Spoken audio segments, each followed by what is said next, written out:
they keep it all right, and it all, excuse me, it all comes out right at the end. And it's like juggling and standing on a tightrope and all that all at the same time.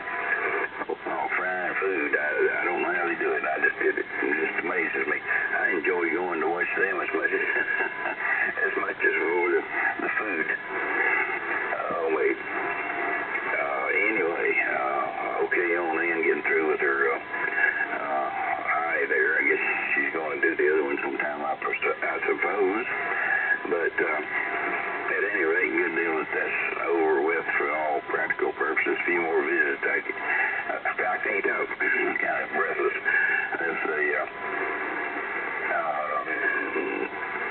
There's another few visits to finish this one up, I guess. Texas asteroids. I haven't heard much about them if they still exist lately. I mean, I don't know what. I just used to hear about them, say about them a lot, but and then I worked down the street from them when I was in Dallas for a while. And in fact, we had some people come to us, some executive kind of people come to work for back in the company I was working for from Texas Instruments. Anyway, everything's close to hand, I guess, down there. And them having radioactive stuff. The stuff I call radium, I guess I didn't think that was a big deal, but they did make people stop using it.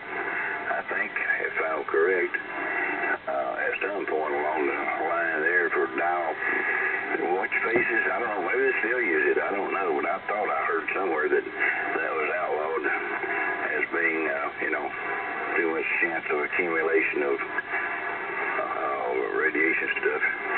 Anyway, let me see here. Let me give it to, who do I give it to? I guess I give it back to Jim. KI4I K4QZF N4TM. Okay, good morning, Dan. I was just about to ask for any others. It would be your time as the new caboose. N4TM, KI4I. KI4I N4TM. Morning, guys. I just got the antenna reconnected after pulling it. I didn't drop it, but I disconnected it because of a chance of rain overnight. Didn't get any, so back on the air this morning. I gotta go get a cup of coffee. I'll be back in just a minute. I'm guessing Jim's at the top of the list. If that's not right, Jim, please correct me. KI4I N4TM. Yeah, that's right, Dan. It's me, Ken, Alan, Jonathan, Larry, and then you. So that's the order. Let me write you down here. So I've got it noted. TM, Tango Mike. All right, very good. Ken, I apologize for sending you that text. Even more so, I guess everybody should just drop you from the list. It's just so easy, I guess, for people to hit reply, or reply all, or what. I don't know what options others have, but yeah, or if I do send you one, send it off separate, just a total separate. But that's probably what happened. I did send a notice out about, oh gosh, what was it, 5:50 in the morning, I think, here, so that'd be 6:50. And, but I don't recall sending you any more. But, yeah, I can see where that's the problem. Mine goes buzzing off the wall crazy sometimes. I want to get them, and sometimes I don't want to be bothered with it. So, yeah, I guess we need to watch that if it's just so easy to, just hit reply or reply all, and then it goes to everybody. I guess I did send it to 8, but I thought might be concerned about what was going on with Ann, and just wanted to let people know what was happening, and I probably wouldn't be in the morning. Let's see, any other newsworthy stuff. That's about it that go around. So anxious to hear what others have to say. NT0Y, KI4I, over. Yeah, I've been bit by that before too, Jim, when you hit reply and you, on my old cell phone, little tiny iPhone 5 or iPhone 4, it really, you couldn't see all the addresses there that it was going out to. So it was real easy to hit reply. Now on my newer, what is this thing, iPhone 10 I think it is, you can see them better. It shows more of them. But on the older iPhones especially, you can't see all the addresses that it's going to if it's going to more than a couple. And you hit reply thinking you're just replying to the guy who sent you the text, when really you're replying to about a dozen people. But anyway, yeah, if you could just pull me out of there, I would appreciate it. Let's see, the TI thing, Alan, when you get a chance, I'm pretty sure it said uranium beads. I would have understood it more if it had said radium, although I know radium is not supposed to be used either, but it could be either a mistake or a misprint on the internet, or maybe I wasn't looking carefully enough at the articles. There was a couple of them, and my mind read uranium instead of radium, but just Google Texas Instruments, Attleboro, Massachusetts. Texas Instruments, Attleboro, Massachusetts. That's evidently the plant where it occurred at. TI had, I think, more than one plant, but that was the one that I seemed to get the impression from the articles is where the crime scene was, and I guess it literally must have been a crime scene. And as a result of them having that there, I guess there's some kind of contamination to the floor of the building, from what I can understand from the articles that I ran across. There was only a couple. Most of what you see, you know, is about who's selling the product when you Google Texas Instrument, Attleboro, Massachusetts. But you'll see a couple news articles, and that's the one that I happened to, one of them that I ran across that had a pretty good article on there in it about their problem. But I'm about 98% sure that it said uranium beads rather than radium beads. Maybe they're one and the same or whatever, but it also mentioned in the article that it's undetermined as to exactly who they got those from, because obviously they didn't make them themselves, so how and where did they get them? But according to the article anyway, it's alleged that they were putting them on switches in submarines so that the switches would glow in the dark. Anyway, but you know, it reminds me there are a lot of things that we've gone through in history related to radiation that we just had no idea at first that they were so hazardous. And one of them I remember as a kid was when you go to a shoe store, some of the shoe stores would have these x-ray machines where you could see the bones in your feet to see if the shoe fit properly. And I was always disappointed because whenever I wanted to see my toes and feet there through one of these machines, they wouldn't turn it on. And I guess the word must have already been out as far as there may be a hazard of some sort. But I never saw a working one, but I did see a couple of shoe stores that had them, but I never did see one in operation. And I remember always being disappointed because I wanted to see them work. Here she comes there. Oh, and good morning to you, Dan, if you're back with your coffee. Hearing you just fine this morning. WP4MIO and the group from NT0Y. All right, NT0Y, WP4MO, and I need to make this some fine, well, at least for right now, the hot biscuits are coming out of the oven, along with some Jimmy Dean sausage that's been fried up to go inside of said biscuits, and so I'm fixing to go have some hot sausage and biscuits with Ann. Ken, I found a couple of different things. They said they were, and I didn't find an article you were talking about, but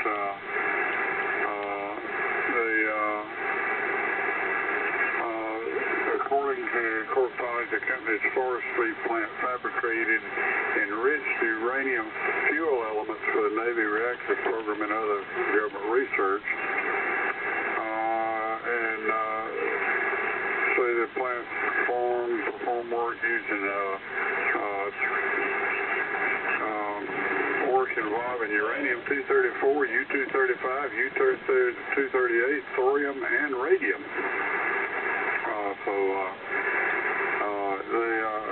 Something to relate with that. This article is about the employees filing lawsuit due to exposure. But, oh well, who knows. All right, with that, gentlemen, I'm going to go ahead and say good morning and get out here and have some hot breakfast while it's fresh out of the oven. May or may not get back in here in a little bit, depending on who's left and what my schedule and assignments are. Don't know about tomorrow morning. Probably won't be on tomorrow morning, but if not, Merry Christmas. Y'all have a good day, and we'll talk to you later. And Ken, I wish you'd gone ahead and given me that signal report, because if I wasn't louder than Larry, I was going to turn the power up. All right, y'all have a good day. WD6BNY, WP4MO. Yeah, I think he's already gone. And it's hard to say because the band's up and down, but you guys are pretty much neck and neck there, Alan. And 73 to you. Here she comes, Larry, K4QZF from NT0Y. NT0Y, K4QZF. Oops, there, that's thing muted. 73's Jonathan, who is probably already gone, and 73's Alan, who is hastily making it towards the kitchen door. So, good morning to you both. Good morning, Dan. And I guess that's the crew. Of course, Jim on top. Anyway, didn't make any notes to speak of that time. Still thinking about fry cooks and breakfast and such. We've been trying to buy thick cut bacon from the more center cut of the hog there or something, of the ham, whatever they cut it out of. And we found some that was real good. And this time I tried to buy some and they didn't have any. I was kind of disappointed in that. I like it all, yes, but I like a good bacon that's just this side of a ham, you know. And started thinking about all of that as I was talking about the fry cook. Speaking of ham, Joe bought a really nice slab of ham yesterday. I think I may have told some of them about it. And it's, you know, in plastic and it displays real pretty, you know, it's just like a picture. And it really looks good, and we're going to probably get into that tomorrow and make that the Christmas/New Year's dinner here at home. COVID stuff is really rampant up here again, and kind of trying to stay out of the limelight here. Joe was brave soul. She went out in it, went to the grocery store again just to get the extra fancy stuff she was going to try to make a dinner with, and wears her mask and all like that, but that even kind of makes me cringe. Just getting out in public now, because the stuff is very virulent, and and ramping up rapidly here. Apparently, if you got any kind of shot in you, that it should not put you down. It might put you in the hospital, but it won't kill you. So we'll take what we can get. Anyway, that's the latest up here. Let's see. Over to you, Dan. I haven't started any coffee. I'm skipping my treatment today, so I have to kind of watch my fluid intake. So I'm looking at my coffee cup longingly here, and I'll enjoy you having your coffee. I'll get another one later. I'll get one later when Joe gets up and we start the day. N4TM K4QZF. Larry, before you get too far away from the radio, I wonder if you could give me the Reader's Digest condensed version of what you were talking about regarding Texas Instruments and radium. Over. Well, it's something that Ken brought up, that he had known about some switches for submarines being painted by Texas Instruments with uranium B. And we were discussing what uranium B was. Normally you would think radium, maybe that's a different name for radium, or maybe it's something totally different. But anyway, if you got the gist of that disjointed Reader's Digest version, that was it. Over.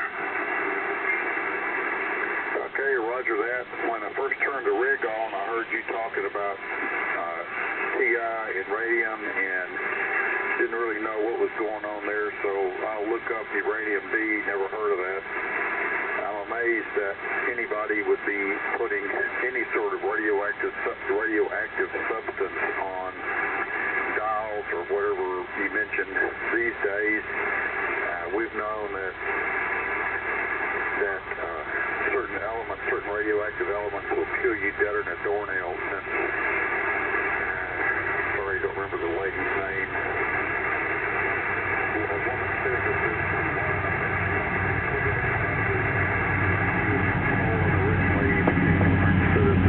Marie Curie, yes. Radium killed Marie Curie, or some radioactive substance did, so I don't know when that was, but we've known for many decades that stuff will kill you, so it just boggles my mind that anybody would be putting radioactive substances as something to glow in the dark. That's just ridiculous. Okay, up to Jim, KI4I NT0Y. Okay, good signal, Dan. N4TM KI4I. Before my daughter headed off to the post office this morning, I asked her, by the way, are you getting the interference upstairs this morning? I thought I heard her thunder machine, her sound machine that she sleeps by, rumbling up there. But she said, Dad, I haven't had that plugged in until we get this fixed. She decided to just leave it off. But yeah, I've got some ideas I want to try on her RFI issues and see what we can do. Her bedroom is probably not more than 15 feet from the bottom of the G5RV up there on the second floor. We'll see what happens. Well, I'm glad I did some proofreading. A while ago, I was just tapping out emails of my sister in St. Louis and the other siblings. And I meant to say, I hope we can roll out of here around 6 on Sunday morning. And I noticed that I left the last E off of here.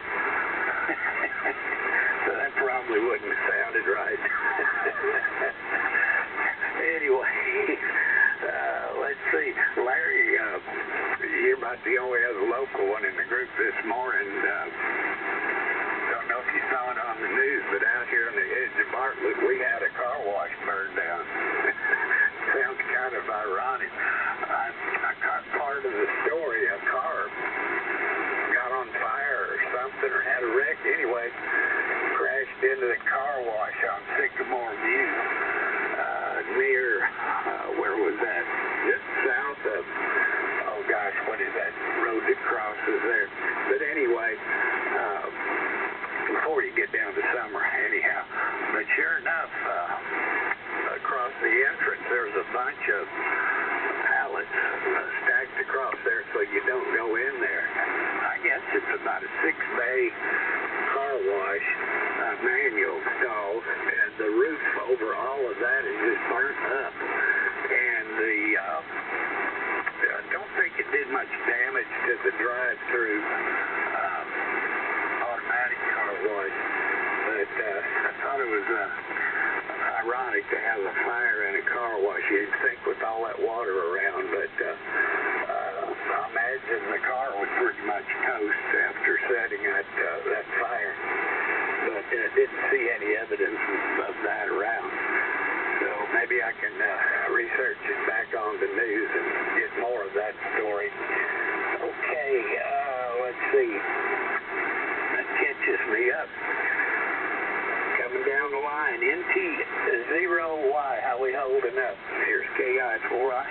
You're holding up just fine. I'm hearing everybody just fine. Now, on the last exchange from Alan, which shortly was picked up by Larry, Alan was beating you, Larry, but it might have been the band changed again between transmissions. But if Alan's still listening, unless it was due to the band changing, you actually were the king of the band there, Alan. At least on your final transmission. But you both are really strong in here this morning. Up until the last transmission, Larry dropped down a little bit.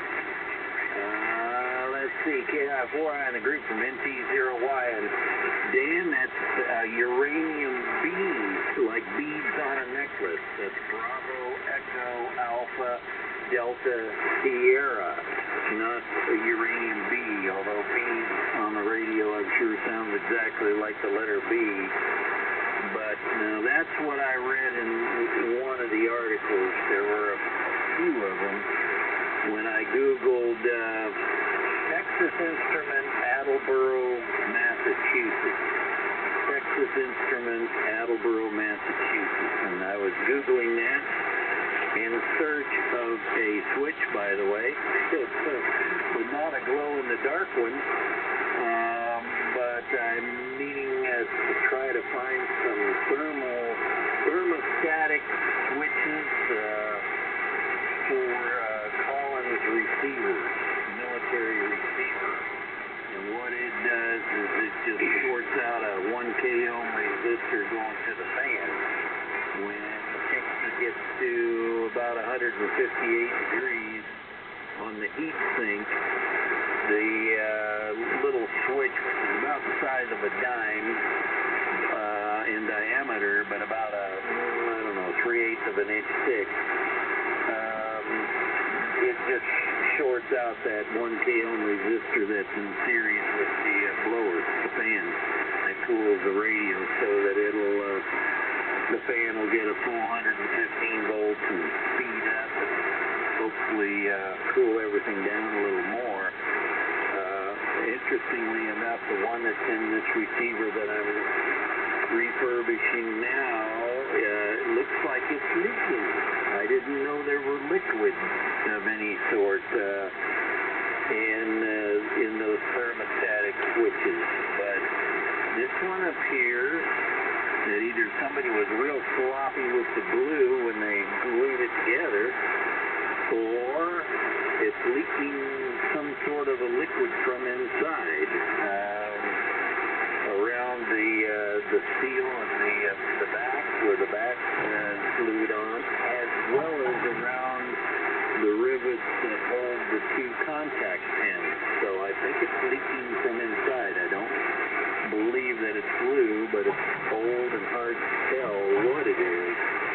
So whatever it is, I want to replace the switch. So it says on the switch it was made in Attleboro, Massachusetts, and that's what got me to Googling those folks, and then I ran across those articles that I was commenting on. But, yeah, I'm pretty sure that I read that on one of the articles it alleged that the Nuclear Regulatory Commission jerked one of their licenses. I don't know if that's what put them out of business or what the details are, and they did it because they were putting uranium beads, whatever those are, and I have no clue, onto some kind of switches that were used in submarines. And somehow some of it got on the floor of the building. And they're still, even though they sold out the business to somebody else, they're still, at that time of the article, which is, I guess, the late 90s, responsible for the cleanup. So I don't know if all that's been cleaned up or what, but surprise, surprise. Who would ever think in the late 90s that people wouldn't know that uranium was dangerous to, to fool around with? And if it was on some kind of, on switches on a submarine, I would guess that some submariners may have been exposed to it, as well as the people who manufactured the switches themselves. And it'd be interesting to know who and how they discovered that boo-boo. And interestingly enough, the article said that it was undetermined as to how and where they received those uranium beads from. So I thought all that stuff was very carefully regulated, even back in the late 90s. But somehow something slipped through the cracks. Here she comes, let's see, Alan's gone, so here she comes, Larry, K4QZF in the group from NT0Y. NT0Y, K4QZF. Alrighty. Yeah, I remember having watches that the dials were luminous, and it worked real good, but if you were sleeping, letting your arm over your head, your arm under your head, and the watch next to your ears and eyeballs and whatever, it could do some damage. I don't know that I ever heard of anybody really having any damage from that, but cumulative, which radioactivity is cumulative in some ways, its effects anyway. I can see that happening, and it causing some damage. But I'm a painter, so painting this anyway. Somebody would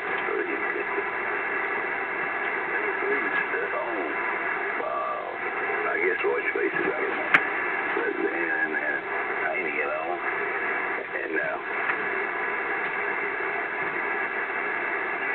you see at the amplifier there, and the cumulative effect of touching that to their tongue, they touch it to their tongue to make the crystals on the brush come to a point better, and a little daub of that on there, and doing that over and over and over again, they poison themselves. Radioactive poisoning. I think something comes to mind that, well, Madam Curie did go that way, and for whatever, it was the same situation, being too close to that stuff for too long. And back in the day, they didn't know the dangers of it. Anyway, is Texas Instruments out of business? I'm curious. I haven't heard from it, so it may well be. Or maybe I've just forgotten the whole of them going out of business. But it must be the case, because I don't even see anything of them anymore. Changing the subject, Elon Musk has got a phone coming out to compete with